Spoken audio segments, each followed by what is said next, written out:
We have a capitalist state of healthcare. It's a little bizarre. It's not. Some parts of it are really unhealthy. Some parts of it, that like byproducts of it, are healthy. For example, we do have a pharma industry that makes a lot of money. That's a good thing. Thankfully, they can do lots of research on new medicines. Clearly, you know, it is a bigger and bigger cost for Americans. I actually don't think it's a big problem. We're spending a lot less on things like tobacco. If you look at how much the average American spent on tobacco and alcohol 100 years ago, we've replaced a lot of that spending with spending on healthcare. It may feel to you like you're spending a lot on your healthcare, but it's you're replacing things like we used to spend a lot of money on clothing and food. A lot of that's changed with times as we make more money. The amount of money we spend on food isn't changing, but as a percentage, it's dropping dramatically because we're making more money. So if you look at it, healthcare costs aren't hurting Americans. It's just a shift in spending towards our health, which to me, I'd much rather Americans spend money on their health than entertainment or tobacco or something. It's actually a good point on health insurance. You know, we used to have non-for-profit health insurance, which were the Blue Cross Blue Shield plans, and that's become perverted and changed over time. If we had a health insurer that was non-for-profit, not only would it be cheaper for everybody, but they could make fair decisions that were not profit motivated. I think that would actually be wonderful. PBMs as well. Drug companies obviously need to be for profit, but health insurers have some perverse incentives that would kind of be cool if they didn't have those. The Kaiser plan is not-for-profit, for instance. If their primary focus was simultaneously providing great healthcare while balancing that with healthcare utilization and costs, it could be a much better system than we have now. Because Aetna doesn't really care about your healthcare. Aetna really cares about their earnings per share, and they happen to also provide healthcare. There's plenty of great traders in Wall Street, right? I mean, that's what Wall Street does, right? It's a competition to find the best traders. So there's people I know who've made almost 100% a year. You know, that's what Wall Street looks for. And some of that's luck, obviously, right? But a lot of it's talent too. There's a great book if you want to read. And I recommend all his books, but it's called The New Market Wizards by Jack Schwager. He's already written a bunch of books, including The Market Wizards, the first book, and a couple others, Market Wizards books. The whole series is really, really good. And I would read that, especially The New Market Wizards, I'm sorry, it's called Unknown Market Wizards. It's got a yellow cover. I read it in prison. I really enjoyed it. And it was just covered not like, you know, the big traders we all know about, but like just random dudes who, one guy is a bellhop actually at a hotel, and he's in Poland. And he has one of the best trading track records ever. And it's really funny because it might be Czech Republic, but it's one of these Eastern European countries. And he basically just doubles his account every year and just lives off of that, as well as the income he makes off as being a bellhop and literally like carrying bags in a hotel. And every year he spends the amount of profits he makes. So he starts back at like 50 grand every year. So it's a really, really funny kind of thing. Cause like, I want to find this guy and give him a real amount of money, but there's other traders that have taken, you know, $1 million to 100 million, things like that. There's plenty of stories like that. And so in hedge funds, there are a lot of traders like that. Again, they do less well once the amount of money gets significant. Once you get to several hundred million, that's kind of usually around 200 or 300 million. It's kind of hard to swashbuckle in the markets too well. And then after $1 billion, it's really, really hard. You know, but anyone who's a really good trader typically doesn't need other people's money. They can compound really fast themselves. So in any event, I think one of the things I wanted to add is, you know, no, I think that's it. I mean, I think the quantitative investors kind of have the ball right now. You know, you can probably write an algorithm and make 50 to 100% in the market. Fairly easy if you're good at that space. Renaissance Technologies is still doing that, and they have 15, 20 billion in the Medallion Fund. So if they can do it, I think you can probably do it too. But, you know, they have sort of some secret sauce as well. So it's difficult. You have to be an expert in computer science and economics and all kinds of things like mathematics, microstructure of markets. It's really not like some simple thing, right? I mean, leverage, you have to really master a lot of areas to do it really well. But I think you'd be surprised at how algorithmic trading, like, it's not too hard to get a start. It's just, again, very, very complex. Once you can get through some of the initial complexity, I think it's actually easier than it looks. One thing I wanted to add that was really interesting is I showed the new market or Unknown Market Wizards book to one of my friends who I think is one of the best traders I ever met. And I said, read this book. What do you think? And he said, Martin, I don't want to read a book like that because if I read it, I already know everything in there. And I said, it's funny because I think the same way, and I am a pretty good trader myself, and or at least investor. I've earned some pretty high returns over the years. And I said, the reason I read a book like this is because any one page, if there's just one thing I didn't know that adds to my game and gives me a couple % a year more, then it's worth its weight in gold. It's a $20 book, right? Like, if I can add 0.1% return to my returns, I'm happy. It's a good investment. It's a good use of my time. And he said, it's funny you say that because I just saw an interview with Denzel Washington, who has already made, 30 or 40 great movies, and he still takes acting lessons. And I said, what's the relevance? And I knew where he was going with it. But he said, if Denzel at 50 is still taking acting lessons, and he said, somebody said, why do you do that, Denzel? And he said, if I could add even one little thing to my game to become a better actor, I want to do it, and it's worth my time.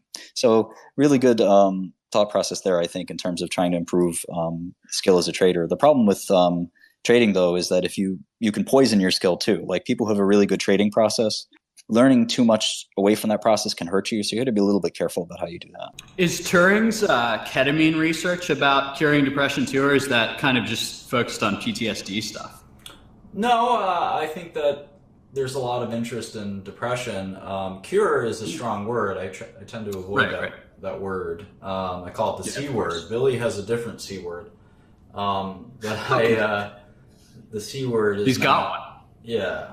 The C word isn't a good word to use because it implies that the drug industry can cure things, and it typically can't. And we'd love to, but depression is specifically something that I don't think is curable in any way. But certainly ketamine seems to be able to cure depression for a few days. And if you take it again and again and again, you'll probably be able to cure your depression for a long time. The problem with ketamine, of course, is you'll be high as you'll also probably destroy your bladder. Ketamine has a strange bladder toxicity that's bizarre. It's also addictive. So all of those things make it not the ideal drug. Despite that, if you have emergency suicidality, ketamine is a rather good drug. If you have severe treatment-resistant depression and you actually just don't remember what it's like to be alive without severe depression, ketamine can kind of snap you out of it. So there's certainly some benefit to ketamine, but it's absolutely not, going to cure depression. In my eyes. I wish it would. That would be great. That'd be nice. I encounter a lot of... That'd be nice. I could use some of that. Yeah, me too. Yeah, but it's funny how, you encounter, there's so much ketamine use in the kind of rave festival scene, and a lot of the kids that are involved in that have issues with depression. I think that's why they end up in that scene. So it's really funny because you end up running into these people who have found this kind of cure for their condition when they're seeking a recreational experience. It's fascinating. It's big in the UK is what I understand, is that there's a huge amount of ketamine. It's really getting over to the US now. The Chinese, well, at least I believe that the Chinese mafia has been bringing it over. That's what I've heard as well, especially ketamine derivatives. What keeps you going? What do you think's the goal? What do you intend to do? I want to cure every human disease there is. How do you... I want to cure every human disease there is. I want to cure every human disease, especially lethal childhood illnesses. That's my goal in life. I'm going to make a lot of money doing it. Your goal is to, if you do manage to do it, you'll make all the money, dude. I want to cure as many as many. Well, I've 6 childhood lethal illnesses I've already started work on. Lafora disease, Canavan disease, PCAN, FSGS, and 2 others I can't disclose. So the more treatments I can turn out, the better for humanity, and I'll make a little money myself. Field of sites writing articles about how Martin Shkreli speaks up to cure every disease. That's really cool. Well, it costs a lot of money to do research on these illnesses. So if I can find underpriced drugs that have just been forgotten by big pharmaceutical companies and price them at normal 2016 prices that are even at, as a matter of fact, below 2016 prices, the system can absorb that, and I can have the money I need to treat these illnesses that most people are ignoring. There's never been one company who cares about Canavan disease, Lafora disease, PCAN, FSGS before me. Those are all 4 major killers of people. Sad, especially when they're young. So if some insurance company wants to pay me more money so I can focus on those diseases, then I'm going to do it. And if I can get rich in the meantime, it's even better. But rich for what? Don't you ever hit a glass ceiling of wealth? No, it's more about excess it's the money. puzzle. It's the great puzzle of these illnesses. You look at a disease like Canavan disease, the 𝗠𝗠𝗏 enzyme deficiency. It's fascinating how we can't process this 𝐷𝐴𝐴 enzyme if we have this illness and we die as a result, neurodegenerative disorder. So I can fix that, and sure, making some money is a side benefit. Solving the intellectual puzzle, I hate to say it, is probably the first benefit.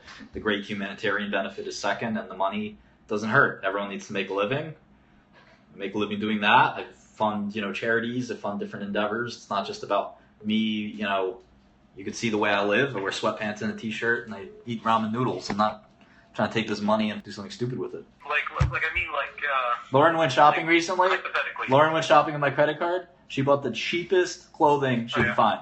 Literally like $10 blouses and stuff like that. I was disgusted. Disgusted. It was still cute. Where are the $10,000 Oscar de la Renta dresses? What's up? Where are the what are they called? Birkin bags? Burberry? Birkin. I don't even know that brand. That's... Yeah, now I'm upset I told you. Well, okay, so I have one more question. Right. So let's say practically, right, you cure a quarter of the disease set out to cure, right? That's how much a Or you're handbag costs? on the higher end of the Forbes top 100, richest people in the world. Like, what do you do with that wealth? You say, you're buying. Yeah, there's nothing you can do with that. There's nothing you can do with it. Like I am, right? Like how. I'm trying to talk to you. There's nothing you can do with that wealth. It doesn't mean anything. There's trillions of dollars out there. Even the richest man can't really impact anything. How do you know I But keep... I'm not asking you to give it away. How do you know I give away a lot of money? I believe you. Okay, sounds good, man. Hey, Shkreli? Yes. Sorry, man. How may I help you? I got some hate for you. Just throw it at me, buddy. All right. This part of your personality I don't understand, and I absolutely hate. It's the part of you that doesn't have a publicist, or if you have one, you ignore, and you want to be hated. Why? I don't know. I've always been fascinated by like meta, sort of these meta structures that we build in life, and Yeah, but you're a business person, and I can imagine in the world there's going to be people with money you want to do business with who hate you for this publicity image that you put. it's sort of like it's sort of like a challenge, self-imposed challenge. Business is pretty easy, so and I'm not in it for necessarily the results as much as I am the fascinating intellectual challenge that it provides. Wait, but results is money. How can you not be interested for the money? You clearly are. Well, eventually you make enough money, and the question is, can you find some people are fueled by, I guess, antipathy and hate, like you want to prove your detractors wrong, and so the problem is that I don't have enough detractors, so I had to build more so that I can overcome them, because if you are only, I guess, adulated, you feel like, perhaps that like you don't have the motivation to go fight every day. Because to really be successful in business, you have to be motivated, right? And motivation is one of the hardest things to come by. I think that's true for the entire human race. And sometimes if someone says, oh, I think you're a scumbag, or I don't think you can do it, well, that's a lot of motivation. And, sometimes... Same could be said for collaborating with some people who support you. Well, I think there's a lot of people that support me, and this idea that I'm like this sort of seeking out a little bit of hate and a little bit of bad faith. But are you not concerned about potential deal in the future that you may need where a company with that CEO when interacting with you? The question is back in the day, this guy has such a bad PR. No, I get that. Associate with them. The question is what's the trade-off? Is the fuel, is that muse of detractors and hate so powerful that it overcomes any trivial, hopefully trivial issue that may arise? There's ways to be anonymous in business. I've done probably half a dozen business deals in the last 12 months that nobody will ever know about through shadow brokers and shell corporations. And, you know. Yeah, no, I mean, I appreciate that, and the fact that you're very successful. Otherwise, you wouldn't be doing all this. But my problem and why the part of you that I hate, I mean, this is like, I'm trying to play devil's advocate here, obviously. But the part of you that I hate is that doesn't give a crap about the opportunity cost that you're throwing out. You only live once. I'm 33 years old. I'm not going to be around forever. Opportunity cost is subjective. If you've never had an opportunity cost looks crazy and scary. The reality is it's not as crazy and scary. If you've already made, a fortune, you don't really care for opportunity cost. Appreciate that, man. I mean, obviously, I'm partially a fan, but I mean, here's the part. I'm gonna really channel the part that hates you. What are you gonna say to the people who are gonna see your gravestone in the future and see the epitaph saying that this person it will forever be remembered as basically for the one PR line that you did to certain population that requires a rare drug, and that you will forever be remembered as that bad boy. I think that it's the same, like, if you ask Bill Gates if he's going to always be remembered for monopolizing software in the 90s, he would have laughed at you and told you that it was just the first chapter of his story, and he'd have been right. So I'm going to laugh at you and tell you that's just the first chapter of my story. Second chapter is redeem yourself? Make a lot of money and can then perhaps, I wouldn't call it redemption as much as it would just be clarity. I appreciate that. Well, hopefully that was a good amount of hate, though. Yeah, I appreciate it. Libertarian, anarchist, something like that. I'm always cheering for huge recessions and like global mayhem. Like, I think progress is good. I don't know, but I don't know. Like, I crave excitement. Like, and a lot of people who know me really, really, really well think this is my biggest fault, is that I get bored very easily. And not in a way that's like ADHD or anything, but like I'm perfectly happy ruining a good thing just because it'll break the monotony. And a lot of my friends are like, you're like, why would you ever do that? Like, you've become so successful. Probably a little less like that, but I know what you mean. I'd probably do a little of that too, but mostly with like businesses and stuff like that. I'm just like, that's right, because it's not about the money at all. It's just like, I think life is best. Exactly. Life is best lived when it's thrilling and interesting, not, like what's the slowest, most boring way we can do something. Like, if I wanted that, taking your company into this like really risky direction would be an example of what I'm talking about. It sounds a little more tame than maybe it is. And you think it's best for your shareholders. It's best for your shareholders. They know it too. And you have the choice between doing that and maybe like something a little more pedestrian. And it weighs in your, like, you actually think it being more controversial is a good thing. That's not good. And the calculus should be like, what's more boring? But to me, that life would suck. Like, if every time you say, oh, what's the more boring route to take? Like, I don't know why? Why does it have to be boring? Why not be controversial? Why not be fun? Why not, do something nuts? It's sort of like, maybe there's too much rock and roll in me, I guess, like, to be a ideal business person. But, self-destructive traits are definitely not good. But I mean, business requires, the number one trait, I think, of being successful in business is actually patience. And because if you're not patient, then you'll just get into bad deals and you'll be wiped out fast. You have to be like, you have to wear headphones. So, but everyone's welcome to call in. Just say you want to call in, or I don't know, click the call in button.